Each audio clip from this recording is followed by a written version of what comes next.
FD मत कराना गलती से भी। इमरजेंसी फंड में रेडी होना चाहिए, कहीं लिख के अपने आसपास ऑफिस में या बेडरूम में लगा लेना। अगर आप ही कमाने वाले हैं तो फैमिली का ख्याल कम से कम आपको तो रिप्लेस नहीं कर सकता, लेकिन आपकी इनकम को रिप्लेस कर सकता है। नमस्कार दोस्तों, आज एक बड़ा इंटरेस्टिंग टॉपिक लाया हूं, पर्सनल फाइनेंस। बहुत से लोग पर्सनल फाइनेंस को मिस कर देते हैं। ईएमआई, कर्जे, खर्चे, आमदनी अठन्नी, खर्चा रुपया बिल्कुल मैनेज नहीं होता है। एक तो नॉलेज की कमी। तो ये नॉलेज मैं आपको 8 प्रिंसिपल आज बताने वाला हूँ। ये प्रिंसिपल मैंने सीखे थे कि 2005-06 में मैं कोर्स करने गया था, सर्टिफाइड फाइनेंशियल प्लानिंग। 55 की उम्र में मैंने पढ़ाई की थी और एक वेल्थ मैनेजमेंट कंपनी भी खोली थी। वो कंपनी अब मैं बेच चुका हूँ। उसके अलावा ज़िंदगी में 45 साल का तजुर्बा है। शुरू में मैंने भी मार खाई आपकी तरह बहुत। अब सीख के मैं अपने फाइनेंस को बहुत अच्छी तरह मैनेज करता हूँ।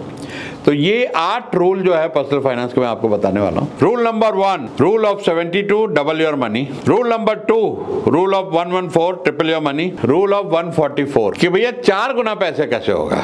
रूल नंबर 4, रूल ऑफ 70, महंगाई को समझने के लिए। Number 5, 50-30-20 rule.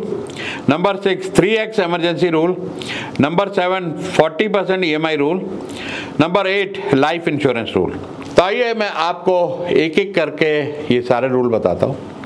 पहला है रूल नंबर 72 कि आपका पैसा कितने साल में डबल होगा। तो 72 को डिवाइड करिए इंटरेस्ट रेट से। अगर इंटरेस्ट रेट या रिटर्न आपकी 8% है तो 9 साल में आपका पैसा डबल होगा। अगर आपकी रिटर्न या इंटरेस्ट 10% है तो 7 साल 2 महीने में डबल होगा। और यही अगर 20% है तो तक समझ लीजिए 3.5 साल के आसपास डबल होगा। तो ये डबल करने का सिंपल फार्मूला है। Rule number 2, rule of 114। 114 क्या है, पैसा ट्रिपल कैसे होगा। तो भैया जो भी आपकी रिटर्न है 114 को उससे भाग कर दो, डिवाइड कर दो उससे। अगर आपका रिटर्न 12% है तो 9.5 साल में ट्रिपल होगा, और अगर 6% है तो 19 साल में ट्रिपल होगा। अब आता है नंबर 3, रूल ऑफ 144 कि भैया 4 गुना पैसे कैसे होगा। तो इसको भी बताते हैं कि 144 को आप भाग करिए रिटर्न से, सिंपल बात है। उधर 72 में डबल के लिए, और 114 को डिवाइड करें इंटरेस्ट रेट से ट्रिपल के लिए, 144 को डिवाइड करें इंटरेस्ट रेट से कि आपका पैसा 4 गुना कैसे होगा। तो उदाहरण के तौर पे आपकी रिटर्न 12% है तो 12 साल में 4 गुना होगा। आपकी रिटर्न 6% है तो 4 गुना होगा 24 साल में। अब आता है रूल ऑफ 70 नंबर 4। ये बड़ा भैया खतरनाक रूल है।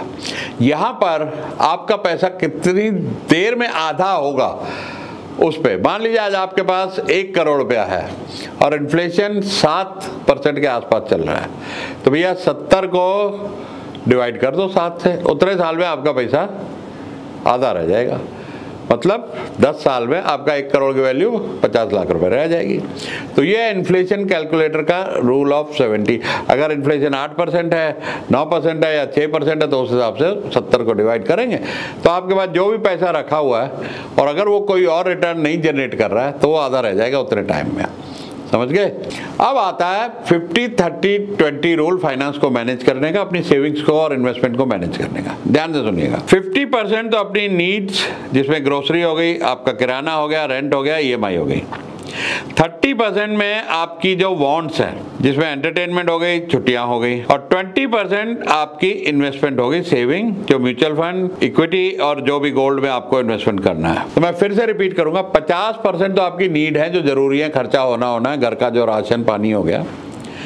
30% आपकी वांट्स हैं, घूमना फिरना हो गया, मस्ती हो गई, वेकेशन हो गई, कुछ कंप्यूटर लेना है, कोई फोन लेना है।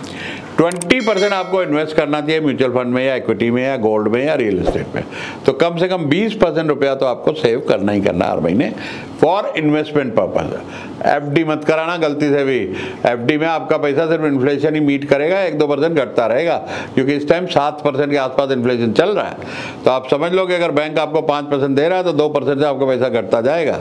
अब आता है नंबर 6, 3x इमरजेंसी फंड।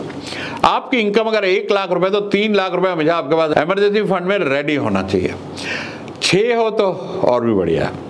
तो 6 गुना या 3 गुना, 3 गुना तो मिनिमम, 6 गुना बेटर है, कंफर्टेबल, उतना आपके पास इमरजेंसी फंड कायदे से ऐसा होना चाहिए। आधी रात को भी निकालो तो वहाँ से निकल आए, चाहे वो आपके पास घर में कैश पड़ा हो, चाहे वो आप FD में रखो बैंक में, चाहे वो अपने सेविंग अकाउंट में रखो जो ATM से निकाल सको, लेकिन पैसा वो इमीडिएटली अवेलेबल हो। तो FD को तो फिर भी निकालने में थोड़ा टाइम लग सकता है, आजकल ऐप पे जल्दी हो जाता है, मैंने देखा है कि 1-2 मिनट में पैसा अकाउंट में आ जाता है। ये आपका इमरजेंसी फंड है। अब रूल नंबर 7 है 40% EMI। ये क्या है भैया? आपकी इनकम 1 लाख रुपए है तो 40,000 से ज़्यादा आपकी EMI नहीं होनी चाहिए, चाहे वो गाड़ी की हो, चाहे मकान की हो, चाहे फ्रिज की हो, चाहे टेलीविज़न की हो, या आप मोबाइल फ़ोन की हो। आजकल लोग मोबाइल फ़ोन भी लेते हैं बहुत। तो 40% EMI का रूल पर्सनल फाइनेंस में याद रखना कि 40% इनकम से ज़्यादा EMI में मत जाना भैया, नहीं तो बहुत तकलीफ आ सकती है। अब दोस्तों लास्ट है नंबर 8, इंश्योरेंस कितनी होनी चाहिए, क्योंकि इंश्योरेंस का होना बहुत ज़रूरी है। हर आड़े वक्त में आपकी फैमिली की प्रोटेक्शन, कुछ भी अगर आप ही कमाने वाले हैं तो फैमिली का ख्याल कम से कम आपको तो रिप्लेस नहीं कर सकता, लेकिन आपकी इनकम को रिप्लेस कर सकता है। तो नंबर 8 को ध्यान से सुनिएगा। तो रूल ऑफ इंश्योरेंस है कि जो भी आपकी इनकम है उसका कम से कम सालाना इनकम का 20 गुना आपका इंश्योरेंस होना चाहिए। अगर आपकी सालाना इनकम 10 लाख है तो 2 करोड़ रुपए का इंश्योरेंस ले। अगर आपकी सालाना इनकम 5 लाख रुपए है तो आप 1 करोड़ रुपए का कम से कम इंश्योरेंस ले। तो उसमें आपकी फैमिली की प्रोटेक्शन कम से कम कुछ साल तक आपके जाने के बाद आराम से उनका खर्च चलता रहे, जब तक कोई और इनकम का जरिया बने या बच्चे बड़े हों। तो ये 8 रूल मैंने आपको बताए फाइनेंस के। पर्सनल फाइनेंस के गोल्डन रूल हैं, कहीं लिख के अपने आसपास ऑफिस में या बेडरूम में लगा लेना, ताकि ये हमेशा आपको ध्यान रहे कि ये 8 रूल आप अगर फॉलो करेंगे तो पर्सनल फाइनेंस आपका बहुत बढ़िया मैनेज रहेगा। तो दोस्तों वीडियो अच्छा लगा हो तो सब्सक्राइब करें चैनल को, बेल आइकॉन दबाएं, क्योंकि 45 साल के तजुर्बे से बहुत सारे वीडियोस आपके पास आपके नॉलेज के लिए, बिजनेस के लिए, पर्सनल फाइनेंस के लिए और मोटिवेशन के लिए मैं लाता रहूँगा। आप देखेंगे चैनल दिन दूना रात चौगुना बढ़ रहा है आपकी दुआओं से, आपकी ब्लेसिंग से। और ये नॉलेज मुझे देश के हर कोने में पहुंचाना है। हर घर एंटरप्रेन्योर मेरा मिशन है कि हर घर से एक बच्चे को एंटरप्रेन्योर बनाना है, क्योंकि इस देश को विश्वगुरु बनाना है, 5 ट्रिलियन इकॉनमी बनाना है। और ये आप लोग हर घर से एक अगर एंटरप्रेन्योर बनेगा तो जॉब्स की कभी कमी नहीं रहेगी।